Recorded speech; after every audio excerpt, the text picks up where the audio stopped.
This is Fantology. You may have heard of us. All right, what's up, Maui Covenant? This is Steven, your host with Phantology Podcast, and I have my lifelong friends, Jake and Ben, on, and we're chatting about the end of Hyperion by Dan Simmons, chapters 5 and 6, and then probably just like a general full book talk through. So this is now our fourth episode. We did one episode for chapter 1, one for chapter 2, one for chapters 3 and 4. So we've spent a decent amount of time talking about this book, and now we're finally here at the end. Yeah, I don't know how this got so much coverage here. Like, I think we talked I more know about this book than we exactly did Wind how. and Truth. I know Okay. exactly how, Ben. It's because this is the only way we could get you to read it, is if we split it Oh up. my goodness. That's fair. It was also like this is the one book that you could not believe that I questioned your whole recommendation regiment because this book didn't hit for me. Oh, did it not? Is that your Oh official? wait, no, we haven't gotten to my official did it or Uh, didn't it I yet. think I'm I not. think Ben was talking about you like mean the originally. bouncing This is how off? it came Okay. about. Yeah. Okay. Yeah. And to be fair, it's We'll not see. just about Ben. Like I also had a decent amount of resistance getting into this book. So I think Ben got a lot of the blame, and I just kind of like snuck in Well, there and also read it without getting blamed at all. Ben had bounced off of it a couple times prior to all this, though. Mm. So a little different. I didn't realize you struggled to get into it. I thought you enjoyed the first story right away. Oh no, you did. You struggled with the framing, the beginning of the framing. That's right. Yeah. Well, I was always resistant to it because of the Canterbury Tales thing that I Just just burned didn't you in high like. school. Just didn't like a lot of the It high school scarred you so books, and much. that was one of them. So that always kind of turned me off of it. I did Side I did think the first tale especially like got you right into it and was pretty gripping though. So it started off really strong. Yeah. sidetrack here. So you did not like most of the high school required reading. That's what you're saying.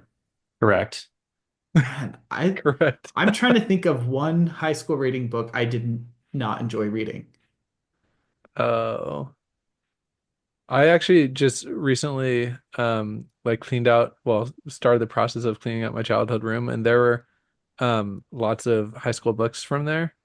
Yeah, And list a few. okay, okay. Great Gatsby. That's always a high I school one. love The Great Gatsby. That was Didn't like, care for it. man, you didn't care for the romance? Like Didn't care for exclusively it. liked it for the romance more than any of like The the social romance. commentary or the literary value. I was like, man, what I a great love story. Yeah, I I mean, I realize that this probably, pretty bad takes to say that I didn't like a lot of these classics, think it's but pretty common. I mean, they just didn't hit for me in high school. Maybe going back, I'd have a different opinion. But at the time, I mean, it's all about analyzing the symbolism and all that. It's like, I don't really care about that when I'm in high school. I just want a good story. And I feel Yeah. like the good story was often like overshadowed by all of these other literary things that were happening. And we were supposed to be all like highbrow, like, I love all this literary blah, blah, blah. And I was like, I don't really Man, care about that in high school. I feel Yeah, pretty highbrow right now. I feel pretty fancy for having Yeah. liked these Yeah. books. At a young age, Jake, very I, highbrow. I'm very hyper, which might explain why he enjoys Hyperion. Yeah, maybe. I guess that's a good There, segue back yeah, into it. yeah, Yeah. I there's a do feel lot of like this in this book. there's potentially an episode length amount of content around that question though, The high school question. the high Yeah, school required reading. Like maybe we could rank our favorite high school required yeah, reading we'd have texts. to. And which ones you would like if you like sci-fi or fantasy, which are ones you'd most likely to like out of Okay, the what required Yeah, about readings? that's wait, good. I, Yeah, I from want that to do some angle, rapid from that fire. angle. Yeah, Or do some some rapid rapid fire. fire, yeah. Should we I'll do we're sticking with I'll it. rate them Okay. quick. 1 out of okay. 10 I'll rate. From the To Kill a books that Ben Mockingbird. cleaned out of his Yes. These aren't closet. necessarily all the ones I did, but okay. So To Kill a Mockingbird, yes. Oh, 10 out of 10. Okay. What about what's the piggy one? The Lord of the Oh, Flies? Yeah. probably 9 out of 10. I really See, like that that one one. was cool because that one had a story. That one had a story that had That action. Like I was really Yeah, into To that. Kill a To Kill a Mockingbird has Mockingbird, no story. To Kill a Mockingbird was good. It just didn't have, enough action to really captivate me Yeah, and more my high action school for self. sure It's probably with like a Lord of the okay. seven out of Flies. 10 for me in high Okay, school. wait, this is rapid fire, rapid fire. Okay. What about do you ever do Waiting for Godot? It's a play. No, I didn't No. read that one. Okay. Um, what about We did do that other play with the mouse. The Menagerie, the Uh, Glass Menagerie no, letters for for some. Algernon. Yeah, that one. Flowers for Algernon. That one, I Flowers. don't know if that's a Yep. play. We read Was it that in middle mouse? school. oh, The Algernon, I think, was the mouse. Charlie was the main character there. I Yeah, almost used yeah. Charlie in our best sci-fi characters of all time list, to be honest. Mm. okay, wait, what about the Really good things they character carried? there. Do you remember that book I from love that one. Yeah, the that Vietnam was War one. That one's yeah, really Vietnam good. War I one? s There's a bunch of Mm. war ones that we read. yeah. Um, okay, that's all I can pull from my head right now. I Yeah. mean, The there's one one with Frankenstein, of Frank, Mice and Men. Mice and Men. That's the one I was thinking Fair, of. Fahrenheit 451 and Amazing. 1984. Fahrenheit 451 was eighth grade for me. 1984, 10 out of 10 book. Love it. Okay, yeah. Brave New World. Actually, Brave New. Yeah. do I like Brave New World more than 1984? Is that an 11 out of 10? It might be. It's so funny See, how like there's like I seriously I did not care much for Brave New World, 19, like all of these like So sci-fi good. classic. I was just like, I don't know, like the I wasn't ready for the ideas for as a high schooler maybe. Just yeah, wanted the story, just wanted the entertainment. Yeah. man. All right. Okay, let's do it. Yeah, so So, now to segue over to Hyperion here. So chapters 5 and 6, we'll start there and then we'll kind of like recap the entire book, some opinions, whatever. the So chapter Detective's Tale. 5, yeah, Detective Yeah. Tale starts off with a little bit of stuff beforehand. The Het Mistine is missing. There's Mhm. like blood everywhere.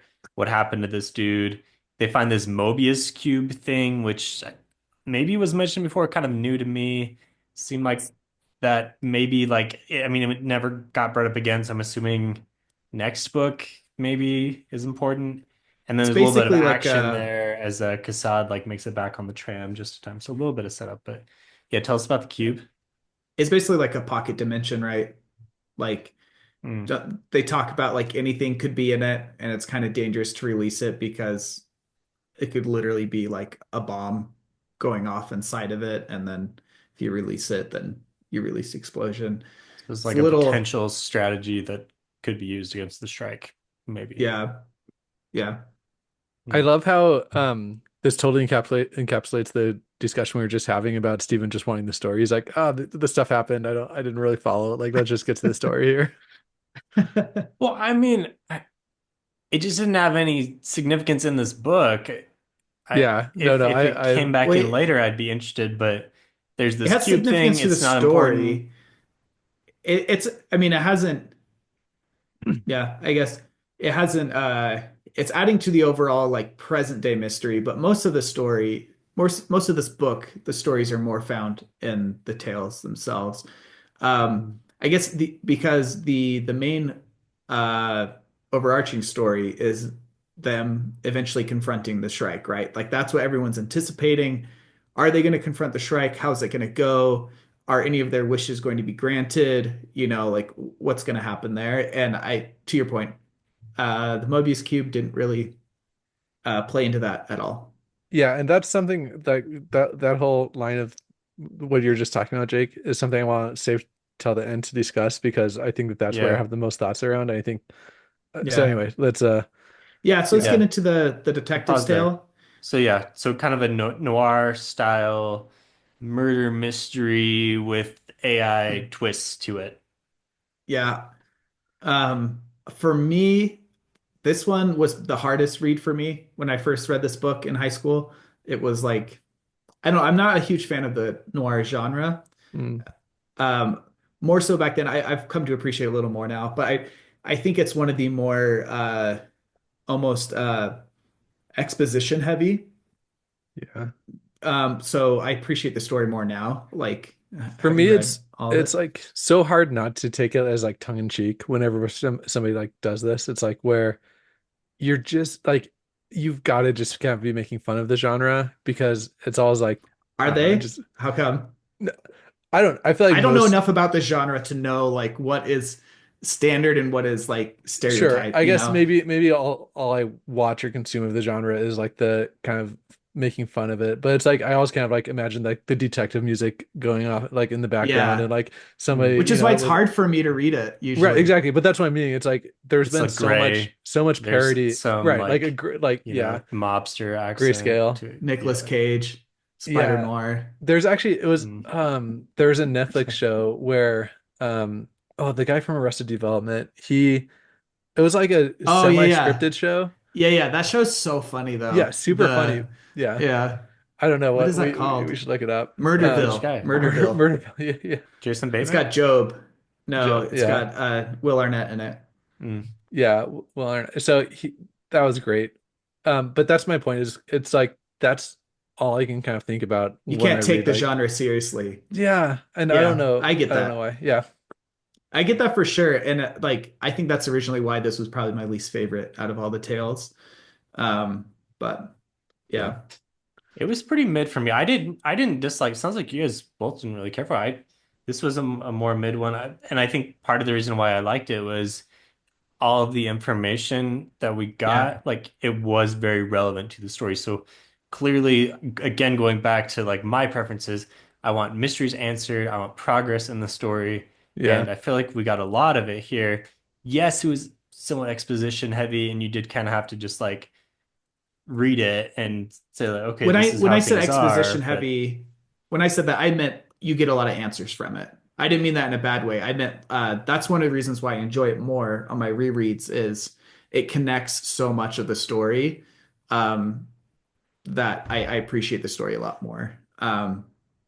So yeah, I think it does that really well, and I think structurally it's a good place to put all of those answers in like revelations a little bit, kind of like Yeah. a penultimate, like here's some more mhm. information to feed you going forward. But I agree with that.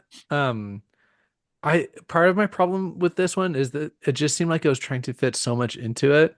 Like you had the mm, noir theme, you had like then like juxtaposed with the AI theme, which I suppose is a pretty cool like juxtaposition here, like kind of the older style of story combined with like the AI. mm. I thought that worked decently well. Um, like the love story aspect of it, I was kind of Yeah, how'd like you guys like that? that's what I mean. Like, it's just so many layers here that it just seemed like they were crowding each other out, and that it didn't really have time for me to actually believe like that this noir detective would suddenly like fall in love with her, like client. I'm so hardened. Blah Yeah, blah blah. I'm like, wait, am I falling in love with my client? No, yeah, I can't do exactly. that. And the fact that it was Yeah. like, plus like overlaying the fact that it was like supposed to be Keats's personality, like yet another thing there. You know what I mean? Like, The Keats stuff is like very central to, I mean, the planet is called Hyperion after Keats. Like the series itself is very Keats focused for whatever reason. And I feel like the more I reread these, the more like there's some like kind of sappier and I guess like romantic, not in terms of like romance, but just like uh the story itself, it can be very romantic and a little unrealistic in those ways. Mm, And I think you're hitting on that, Ben. yeah. I yeah, I am with you, Ben, on that point of there's a lot here in a short amount of time. Honestly, that is kind of how I feel about the whole book. I think the book would be better if it was like 200 pages longer. Just like yeah. fill in more gaps, give us Yeah. more development of a lot of these things. I I think most of the stories are pretty good. The poets one still don't really care much for. But Yeah. Braun Lamia was a likable character, Yeah, and she's good. the mystery itself and the action of the story was all pretty solid. But yeah, I think you're hitting it right on the head, Ben, when you say that there's a lot here, and it's one chapter, and there's six different stories, and they're all kind of presenting different aspects of this whole thing. It's just so much goes into this book, and this is a nice little like microcosm of that in this story. It's so Did you interesting. guys Sorry. Oh, go ahead, Ben. One comment. It's so interesting because I feel like so many books, like Severance is a good example of this, where there's like one core idea and everything branches off of that core idea, and it's just really exploring. Whereas this book is almost like the exact opposite, right? Like there's so many ideas presented, and then but it's just like kind of the surface level to each of those, and like you kind of get hints of deeper aspects of each of those, but it doesn't really explore much past that. Like one idea of like a kid aging or somebody aging Yeah. backwards, one idea of like kind of trying like finding this tribal group of people that have this replicate, like all these just ideas that you don't explore too much into, but kind of leaves the audience to kind of think about them. Mhm. Yeah, and I think part of it is sci-fi in general, I think lends itself better to short stories than a lot of other genres because it is more about exploring ideas. Um, so you do like these are essentially just a collection of short stories with this like overarching narrative. Yeah. I will say though, I think the book, something I really like about the book is how each story is like so individual and separate to themselves, but the Shrike is that overarching theme throughout them, and then you find out in Braun's story the like kind of the you find out like what the one of the potentially central Yeah. conflicts in the whole world is. And so this Yeah, I to me think this the story is biggest like reveal of the entire yeah. book. Yeah. Yeah. So I think it does that pretty well. I think I know the console story, which was chapter six, we'll get to. That one was published prior to this book being written as just a short story on its own. I can't remember if any of the Oh, other ones interesting. were. So, but I bet some of these ideas were kind of taken from other short story ideas, like you're Mm. saying. So if I Yeah, understand that reveal yeah, correctly, yeah. Let's go over that. yeah, so the time tombs are this backwards time thing that's happening, and Hmm. we have a conflict between humanity and the techno core, which is the AI split off, and the AIs are seem to have the upper hand, and but they're all about wanting to have this like ultimate intelligence project, predict everything, and the thing they can't account for is this like random variable of this of Hyperion and the time The tombs and planet, whatnot. yeah, So they think, or their theory here, the reason why they're so into the time tombs and the Shrike is the belief is the Shrike was either sent back from a future where humanity has used this as like a last gasp, like humanity's losing, and they've created the Shrike, and it's going back to like preemptively take out the AI, right? To take out the Technocore, and this is yeah, gonna who knows what would actually happen here with time loop issues, but that could be a possibility. Or the possibility is that the Technocore has actually, maybe I'm a little fuzzy on this. The yeah, Technocore is responsible for the strike going back and preemptively taking out humanity itself. Like, am yeah. I? There's Yeah. yeah. So there are uh, multiple factions within the Technocore. A faction that just wants the status quo to stay, like harmony between humanity and the AIs. There's a faction that just wants humanity eradicated, like they're not useful anymore for the AI and they're too big of a potential threat, so they should get rid of them. And then there's another group that is just focused on creating this ultimate intelligence, the ultimate AI, which would essentially be their version of God, like just something that can predict, that can be omniscient, predict everything. Um, and if I remember right, I think the like they're constantly vying for power, and it's basically whoever the ultimate AI people are aligned with, whichever faction they're aligned with is They're like the swing which vote. yeah, The exactly. the ultimates are The the ultimates, yeah. group of AIs. Yeah. Yeah. Aptly named. So they're trying to create their own version of God. And so there's that happening. And then what you're explaining, Stephen, is there's two, as we understand it to this point, there are two separate timelines or possibilities for the future. It kind of feels like there are two existing timelines that are vying for like supremacy to be the like how does Marvel talk about it? Like the prime timeline, you know, and they're trying to prune each other. Mm. And And Loki. um, Yeah.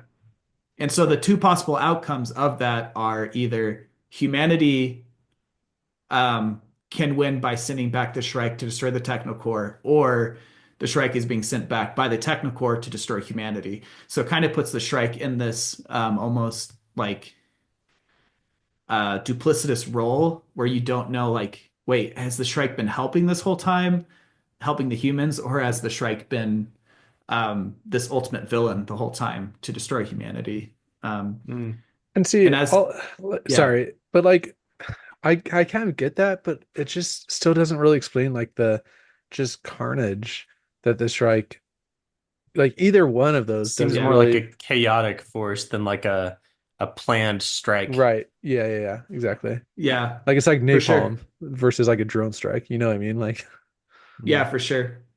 so Um, yeah, that's Well, kind of I guess Ben, like we don't know. We haven't read the further on into the series, so sure. maybe neither idea is right, and this like confusion it makes sense for a reason. I will say I think the confusion is intentional. And I will say probably 90 to 95% of all answers, all questions will be answered by the end of the second book. Um, and then I think Okay. by the end of all four books, it's like 99%. I think there's like one thing that I'm not quite sure on why it happened. And honestly, a lot of people think it was just a retcon, and that's why it's confusing. But So um, you did you read all four? yeah, I read all four. Yeah. Book three is like Endymion, and then the rise of Endymion, if Yeah, I'm so there's pronouncing that right. Hyperion, Fall of Hyperion, Endymion, and Rise of Endymion. Okay. Um, yeah. Um, Okay. but yeah, I think you got a solid grasp on it. I'll say, Ben, I think those feelings are valid, and I think, again, I think it's intentional to have this Okay. like, okay, it's either as it's presented, it's either Shrike is either serving future humanity or serving future AI, but either way, its actions aren't adding up to be holistic for either of those, you know. Okay.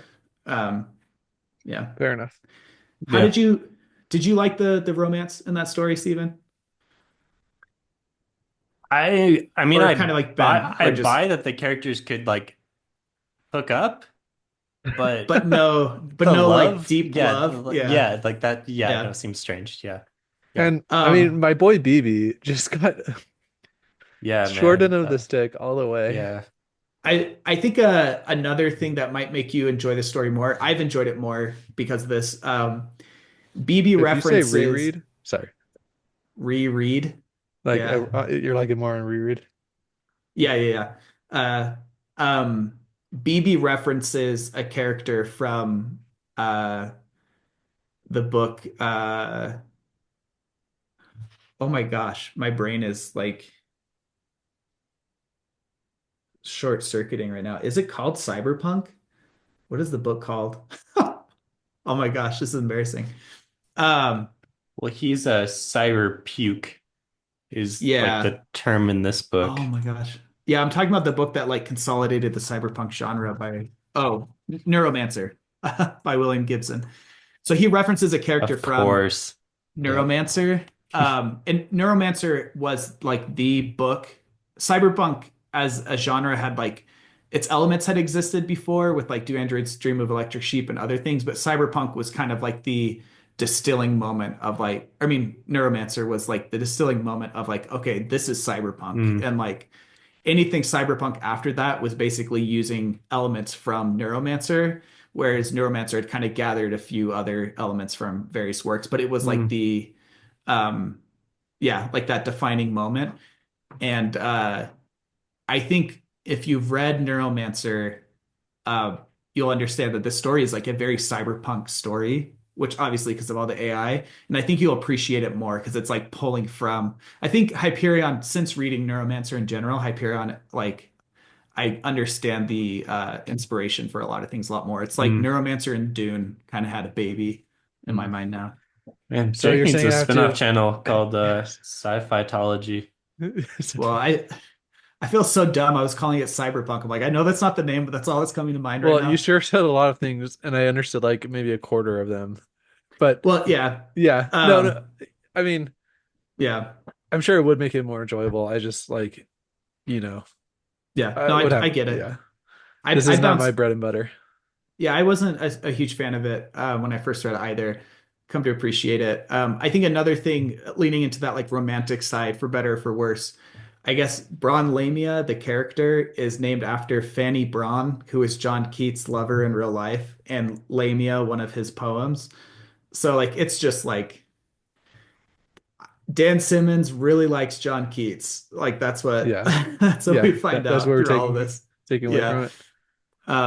But any other, did you guys have any other like unresolved questions based off of the story itself? Like things that the story brought up that you didn't quite understand?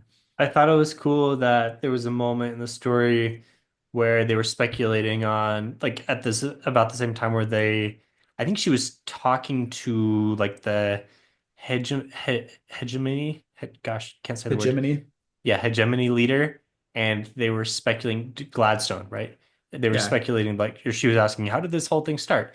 And Gladstone was like, I don't know, but like really we find out in the Consul's Tale in the next chapter, it kind of Yeah. fills in that gap. So yeah, stuff like that, I appreciate the carryover and Yeah. the through line through more of the stories.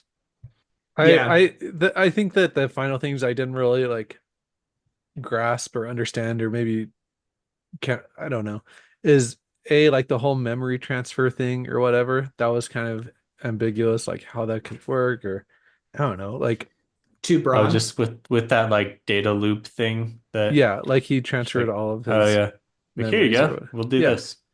like I understood it as just like basically she has a hard drive in her head or an SSD in her head that she can access that yeah, I he's mean, in. I don't know if there's anything more to it than that, but but then also she's pregnant with like an AI's baby, which also seems well, he's off. so the cybrids are a fully biologically human body with the AI's like neural net Okay. And that's somehow they in like that imprinted on the brain. okay, I see. So and that's why Yeah. they can kind of start going insane or whatever, like Yeah, yeah. eventually. And it's so it is biologically like human, and so that's how they're able to have a baby. Okay, But that's yeah. fair. But okay, so he's not fully AI because that's he Well, wouldn't be his able. consciousness is it's like if you just downloaded his personality Okay. into a human brain. That's it, like the essentials of it. But so how much of Um that personality like is that what got like input into her brain or no? Like was his a yeah, so he had like so the when he essence was of him first is still alive? his brain is, yeah. I don't think it can fully be, I don't think the data loop is large enough for him to like fully Yeah, yeah, I don't think it have was fully like distilled down. Okay. to like it like exist as a person, but I think the idea is she could then like take like re-put him into a different format where he could be a person again, Okay, whether fair enough. that's like a computer or a body or whatever. But yeah, Yeah. So yeah, those are kind of the final two things that yeah, I'd like. And again, that kind of falls slots into my thing of there's just so much going on here that I don't know. yeah, there is, Um, and it's definitely one where a reread is helpful, but also like the next book answers so many questions. that you just read Um, that. Yeah.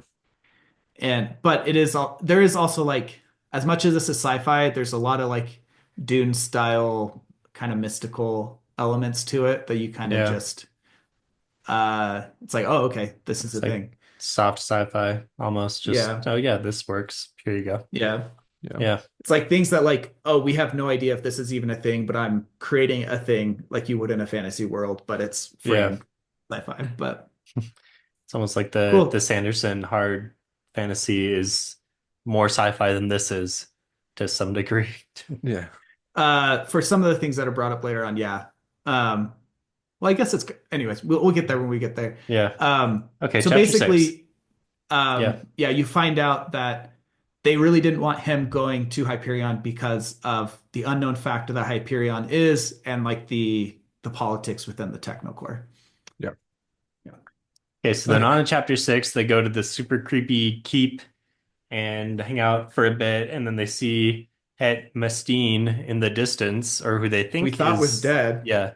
Yeah, we thought this guy was dead. think it's him. We're still not totally sure, but like it seems like the book is saying it's him. He's going off, and we're like, okay, great, because we need 7 people, and there goes our number 7, and then the space battle overhead starts, and then in the midst of all of this, we're going to move on to the consul's tale. Dun dun dun. So this one, I didn't, I didn't like this one a lot. Yeah. Okay. What Yeah. were your I what were your liked the pros? What were your detectives cons? one better than this one. Yeah. Steven, I want to know if the primary reason why you didn't like it is because of ageism. You didn't like imagining. Well, I mean, that was a little strange. I thought the time skips were very, you could follow it for sure. It was just very, very abrupt. Here we are, Yeah. and it was back and forth. It wasn't like ever really linear. Um, Pros like the idea of what basically technology versus nature type of conflict, like that's a good one that hasn't been brought up yet in the book. The characters, I guess, were likable, but you didn't get very much development at all. Like it was a fairly short story. Like it was even shorter. Yeah. Like was this maybe the shortest one in the whole book? Like it was very Can't quick. remember. I do remember feeling like it was quicker. But like page count wise, I'm not sure. But Um, what's not to like? It's Romeo and Juliet, it's Pocahontas, it's Dances with Wolves, it's Avatar, all these Yeah. classics all mashed the into one with some classics. time shenanigans. So one thing I did like the fact that they explored like the time debt aspect in like a Yeah. somewhat realistic way because I feel like that is some like a very common concept that is brought up in these kind of sci-fi circles that and you don't often see like the ramifications of it or somebody actually like living with it. Mm. So I did appreciate that happened. Yeah. I like the fact Oh, that it was sorry. yeah. This is okay. Sorry for cutting up, but this is my issue. Siri was a cool character and like super capable and goes on to Yeah. basically like lead her planet or faction or whatever. Why is she sticking around all loyal to this Marion kid There's like there's over that the years? Like there's that she's Yeah. romantic ideal she's in way there. she's way cooler than this kid. Like Yeah, you would think that at some point she just kind of drops him, you know? Yeah. I think that's the more realistic take, but the romantic take is the the Romeo and thing is it's not Juliet. even romantic though. It's like it's It's just abusive. super, yeah, it's No, no, just like, romantic again, not romantic as in like romance, but romantic as in like yeah, if romantic someone is a romantic, ideals. they have these like ideals of like, Yeah.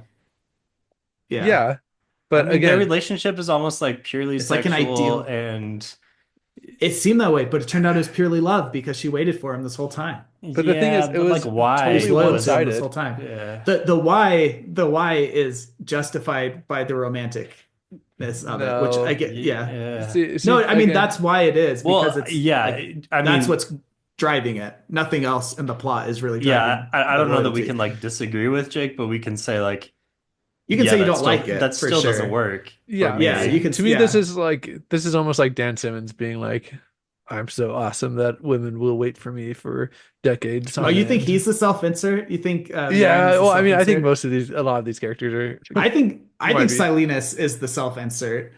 I don't think Mirren is the self-insert, but I mean, I I don't know if think the whole character is a self-insert, but I think that I don't know. It's I just think if you like the love story in the Dark Forest, I, you would appreciate this. And I think if you don't like the love story in the Dark Forest, you will I don't know the equally dark not that like this. reference doesn't mean You didn't read the Dark Uh, Forest, the three body three problem, body problem, second second book? book. no. Oh, well, Mm. no spoilers, but do you think that's fair, Stephen? It's this. I feel like it's a similar Okay. romantic Yeah, that's idealism fair. where it's like, Yeah. which when I was younger and I read it, I really bought into it. But on rereads, it's like, yeah, it's a little trite. I Um, Yeah. I do like kind of the fact that this is almost like another almost like Vietnam reference where it's like a soldier kind of like there's a lot of uh Vietnamese American babies that happened in that Mm, situation. And I feel like that's kind of a cultural aspect that was captured here of like, you know, yeah. uh Yeah, more on like the like on the, it's like the economic colonialism that's happening for sure. That's yeah. one of the things I think is strongest about the story is the exploration of that colonialism. And like I like that the rebellion failed. Like I think that was like a and like that having the rebellion fail the way it did, I think tells a better story in a way. And like is a better warning just for like um just like how dystopian things can be. Um, That was my favorite part of this whole story was getting into the consoles part with okay, the yeah, rebellion failed and now the console is this like embedded double agent and his Yeah. double agent.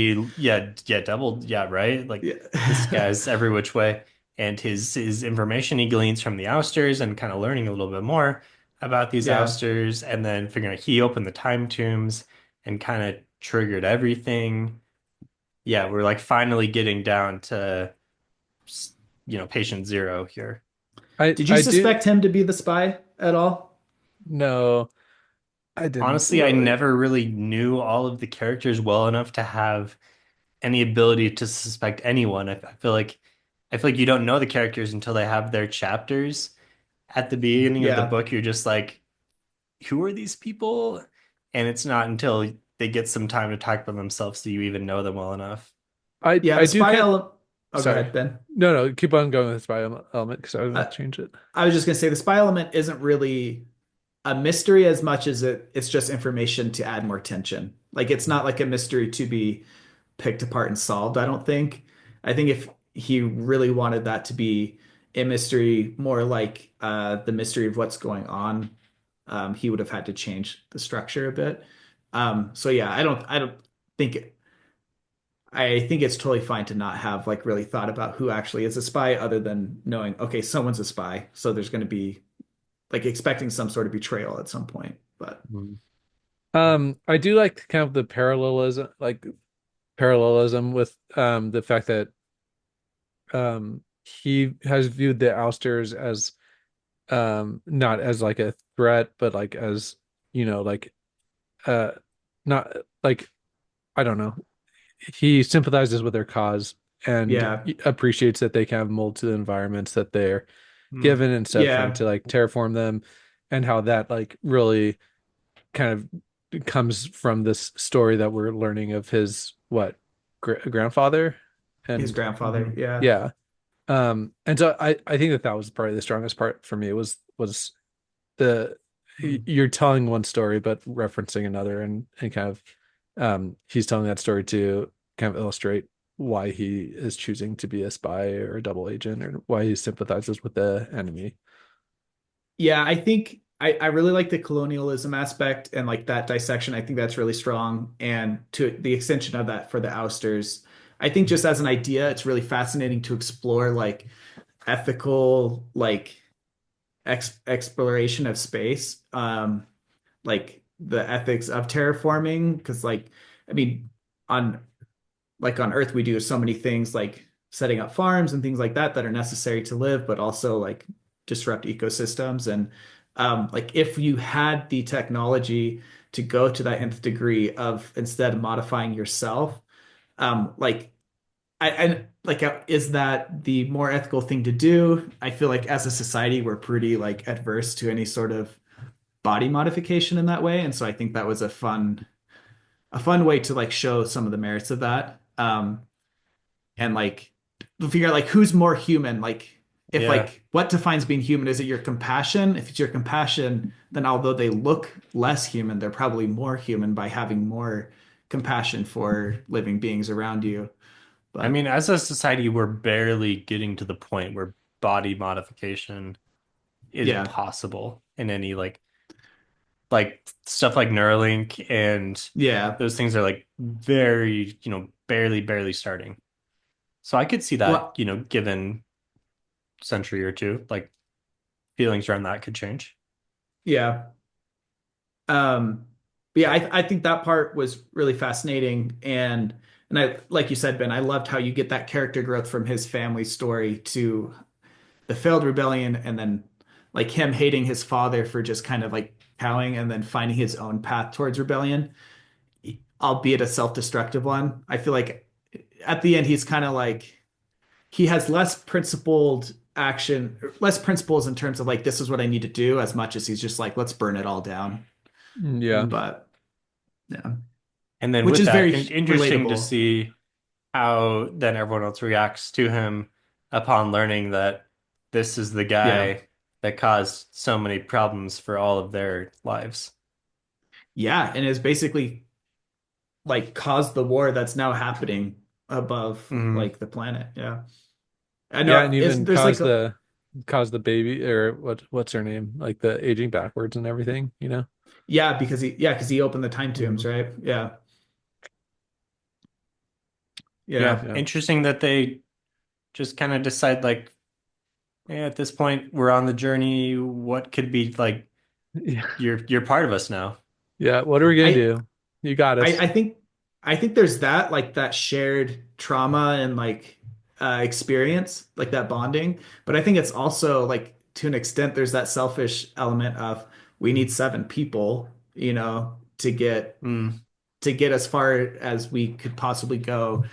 Like, and like what other mm, threat does he pose at this that's point, fair. Yeah, yeah. But yeah. Also the Hawkwing mat, those are so cool. Just like basically flying carpets. I think that's another example of Dan Simmons doing sci-fi fantasy. Just like Yeah. we have these flying carpets that everyone flies around on.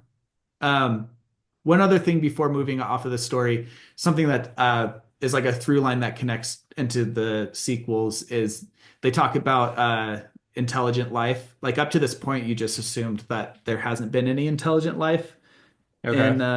in the galaxy, but then you find out that at least to a certain degree, there is intelligent life on Maui, and that was kind of part of the reason why they wanted to uh, add it to the world web, is so that way they could control slash exterminate it.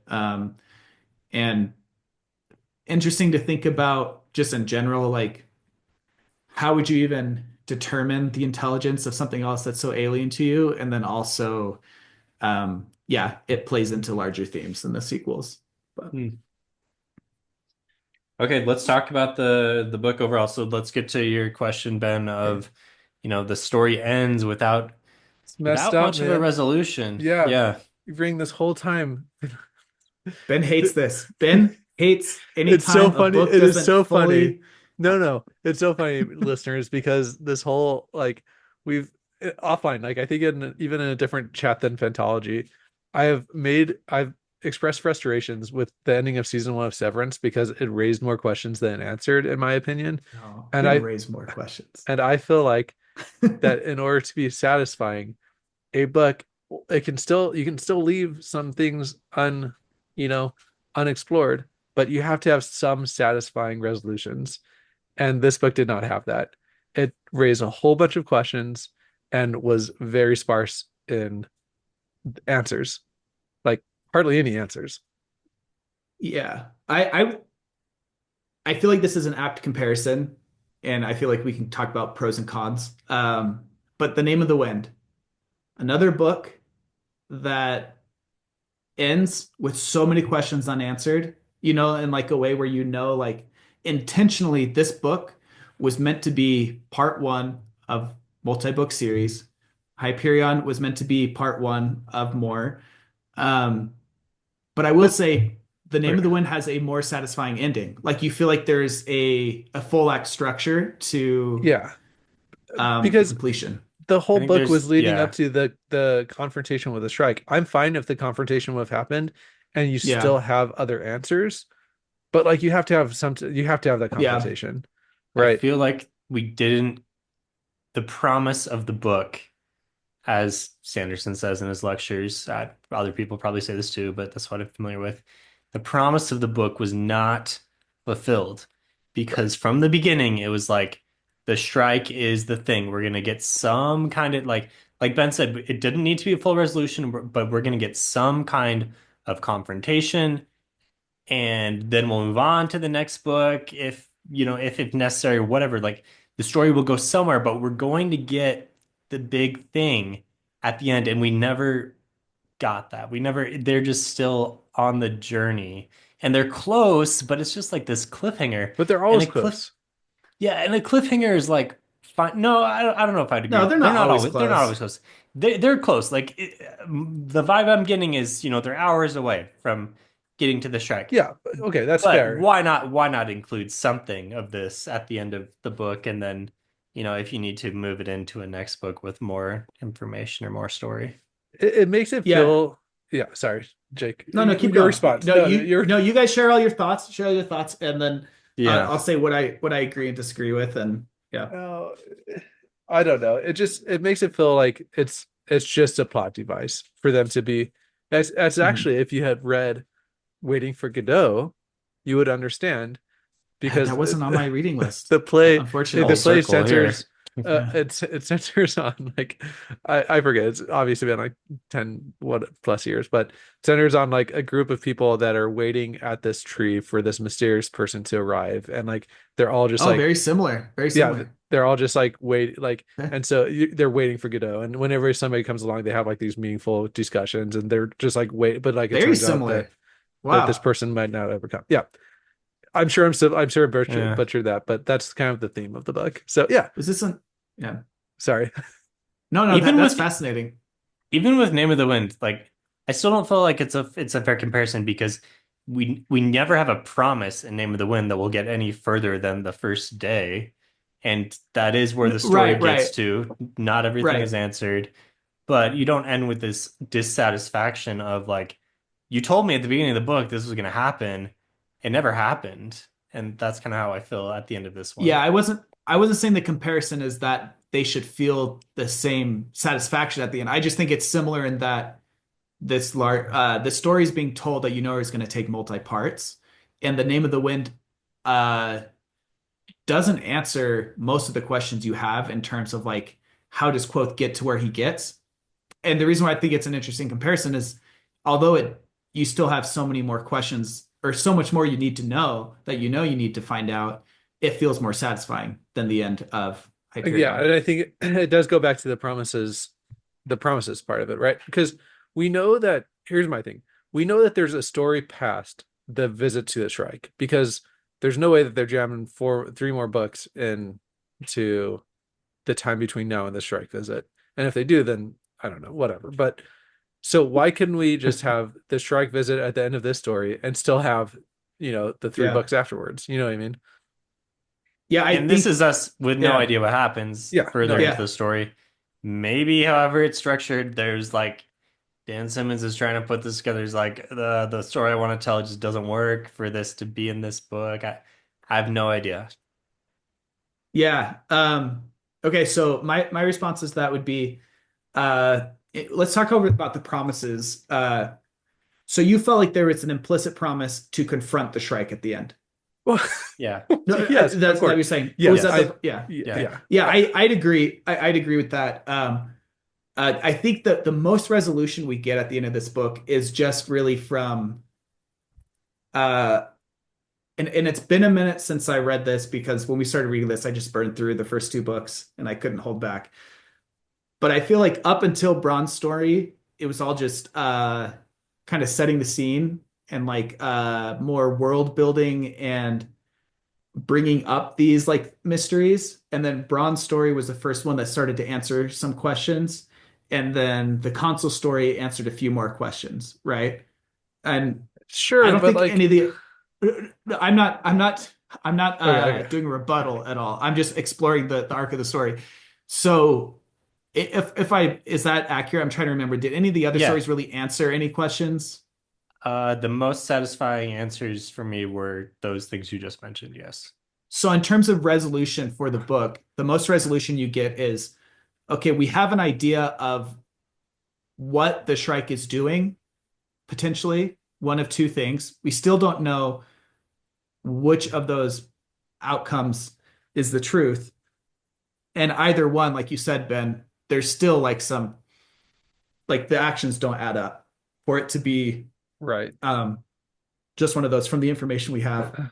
But even So sorry, even like the fact like what we do know of the Shrike is still just like peppered in there. It's seemingly at well, yeah, random. yeah, You know, yeah. it's just like, oh, Well, I I'm mean, done it's telling the story. Let me go throw some clues in there. Like, you know.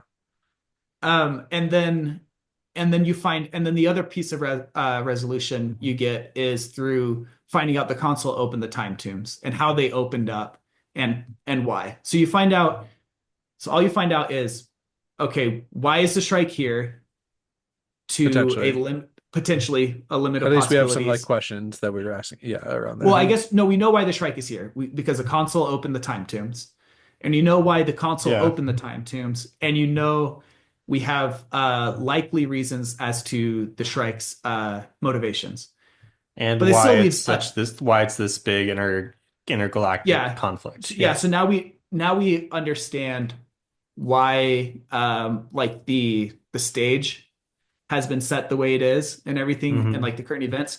There's still so many things we don't understand. Why was the Shrike with in the priest tale? Why was the Shrike there? What are the Yeah. cruciforms? Why was the Shrike or why was Moneta talking to Kassad? Like why was she visiting Kassad back in time? You kind of I mean Hmm. connecting that to Braun's story. I don't know if I don't want to give anything away, but you can make some connections there. I hadn't Um, thought about that. Okay. because you know she has some sort of timey-wimey devices. Um, Mm. and no idea what the Shrike was really doing with the Poet's Tale. You Yeah. know, we know Yeah. now that the Shrike was released due to the console, but how does that line up so perfectly with The Martin's writings of the silliness writing? and yeah, And why yeah. was the Shrike like again back Attracted to to like that. why is the Hmm. Shrike doing what it's doing, even if its motivations are to um, help the ultimate or help the Technocore in the future. Why is it kidnapping people, and murdering them?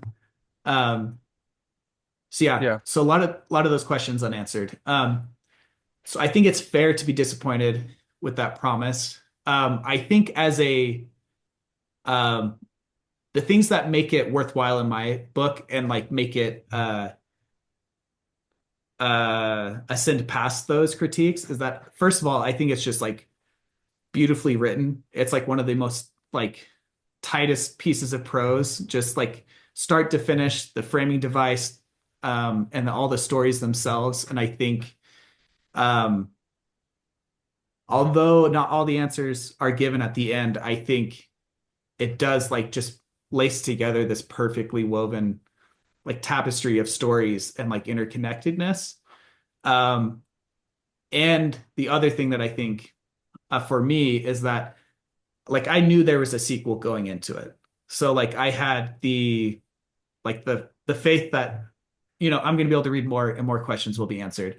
I don't know how this was received. Well, I do when it first came out it was received really well. Like it won awards.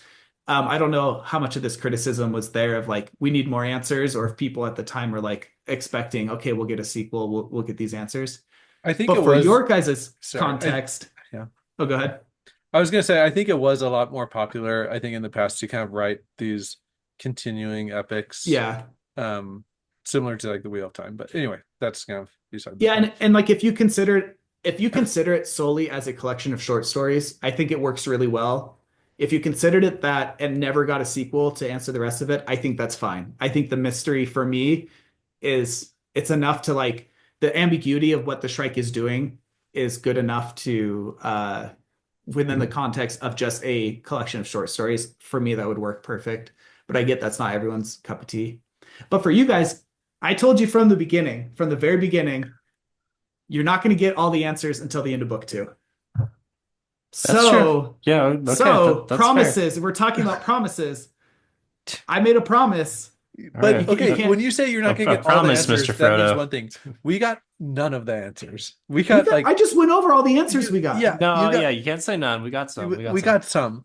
Okay, that's fair. I will give you that. We got some of the answers Yeah. Just that as a we piece didn't of even know were literature for questions me, until like the final few pages. but just as a piece of literature, I think it It stands it like was it holds its weight. yeah. I mean, there were great themes. There were great um like you're saying, the dialogue, the like the prose, there are a lot of really good aspects to the book.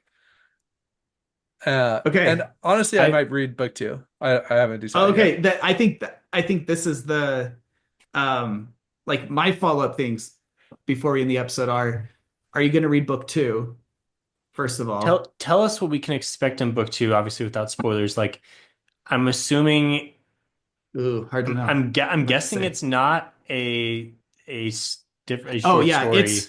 It's no, going to be more of a through line through like it's this written is like a the standard novel. okay. Multiple POVs. Um yeah. Okay. More characters introduced, or are we kind of focused still on our current cast mostly? Um there's kind of a new character introduced. But yeah, most it's a lot of familiar faces as well, like a few newer ones.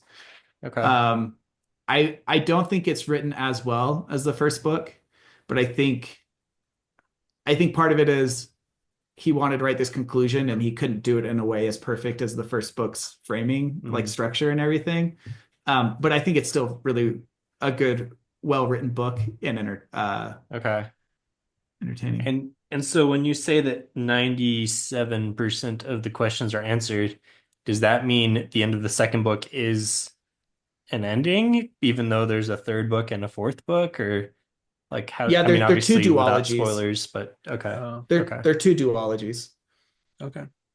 So That the makes it, yeah, that makes it first and much more second book likely. are direct sequels, and the third and fourth book are direct sequels to each other. Hmm. Um, yeah, and then okay, so convincing you to read the second book, Yeah. I will. And then the second question is, what started this all, Ben? You said if somebody recommends you Hyperion, you know right away, don't trust this person's recommendations on anything else book related. Has that opinion changed? Has it remained the same? Is there a little nuance to it? Let's explore that. It's changed. If somebody recommended me this book, I'll be like, you sir are a man of fine taste. But is that taste for you? You The know? the fine taste, I would say, man, this person must really know his literature, and I would like to read the books that he's reading. Okay, so if someone said to you, you should read this book, it's if you like Hyperion, you'd like this book. To you, that's a selling point. I would probably need to pair it with like maybe one other suggestion to kind of like Okay. triangulate. Like if they said Hyperion and like The Expanse, I'll be like, okay, I think I could read another book that this person suggests. If they said like Hyperion and Malazan, I'd be like, you're just you're up Okay. here and I'm So like that down here person is still. Yeah. literally Jake. No, that's great. Well, I wouldn't recommend Malazan to Ben. For the record, That's I've read the first Malazan book and yeah, I should probably go yeah. back and read it, but yeah. Um, I think that says a lot because if you're saying Hyperion and Malazan together, then it's like leaning into the Hyperion's like very mystery heavy, you don't know what's going on side of things. And Yeah. so it's like if you like those types of books, you should read whatever that You're third finding book that my is. taste is very consistent here. Like, Yeah, but if you say it's more like Hyperion and the Expanse, and it's like, okay, it's going to be some sort of like sci-fi adventure. yeah, sci-fi adventure. Yeah, Yeah. exactly. Like Red Rising Some fits well into horror, that. maybe. Yeah. So, yeah. Yeah. Cool. Steven, I guess, I mean, this was mostly spurred by Ben, but yeah, what are Right. It you? was mostly a delving into the psyche of Ben. Yeah. Yeah, I would probably give it like a, 7-ish out of 10. This going back, Okay. going back to the high school, but like this is still not exactly like the thing for me. Yeah. I'm much Yeah. more about characters. Like first, I'm almost all about characters These and have great stories. characters in them. But there's also some characters that are not developed super strongly, and the ones that we Yeah. Not likable. like especially like Saul, Weintraub's probably, and the character that you chose to use in our Yeah. recent He character didn't, I don't battle. think he won that battle though. Yeah, he did not, but he was probably my favorite character, most interesting character from the book. But he doesn't get a lot of time, right? We're focused on all these different characters and very intensely focused on them, and some just not as likable. So we don't quite have the attachment. Like I'm interested in what happens, Okay. yes, because it's a mystery plot and you always want to unravel the mystery box, but I'm not really caring too much about the fate of any one character or like what happens to them. They're kind of just along for the ride, and that's a bit of a detriment for me. So if the required reading in high school were Hyperion instead of Canterbury Tales, would is that an improvement at the very least? Oh yeah, I mean for sure. Like Okay, Canterbury cool. Tales is like old English. A lot of times it's just like hard to I even think get through. I'll take that as a win for you. I think for me, this book is like probably 8.5 out of 10. No, maybe 9. It definitely like dropped a little bit in my reread. Just like seeing through a lot of those like more romantic elements of like this is just a little like some of Mhm. Kassad's story for sure, and then Yeah. It, the yeah. it like verges on preachy sometimes a little bit, I think. I, Um, you think so? I felt like the preachiness was dynamic and that the preachiness was in line with the characters' viewpoints, and they kind of conflicted sometimes. that's Maybe fair. not though. Maybe Yeah. not. It is a little preachy. The whole like Yeah. Abraham Isaac sacrifice, the whole storyline was very like I don't know. Anyway, I don't want to be go delve back No, yeah, into yeah. like too many things, Read book but two. Read book two. That's all I'm okay. gonna say. Read book two. Read Yeah. book two. You will I'll get read a it. conclusion to that I'll story read. in book two. We're not going I'll to do read book four two. podcasts about it though, for sure. Yeah, yeah. Probably we don't need to go quite as in depth, and especially if it's not No. split up in that same Yeah. way. Like there's probably less of a reason to. But Yeah. Yeah. yes, even though I Just don't care about too many of the characters, I am interested enough to see what happens. So, Yeah. I and I just wanted think the meeting. you I'm know, gonna read till the the meeting and then I'm just gonna put the book down like that's where book one should have ended. And then I'll okay. just end there. Okay. I doubt that will work. I'm sure that another thing will immediately open up. Like, there's no way it's going to be that clean cut. All All right, the right. meeting happened. Pause. New story. Yeah, probably not. All right. All Well, thanks right. for tuning in. If you Yeah. like what we're doing at Photology, you can join our Discord, hop on, chat with us. The links to join that server are in the episode description below. And all right, Maui. Yeah, we start with Maui Yeah. Covenant. So, Hope you make it back yeah. to your talking dolphins. Yeah, yeah, and good luck with your world that's now been like terraformed and probably is not nearly as beautiful nowadays. So, see you later. Yeah. Peace.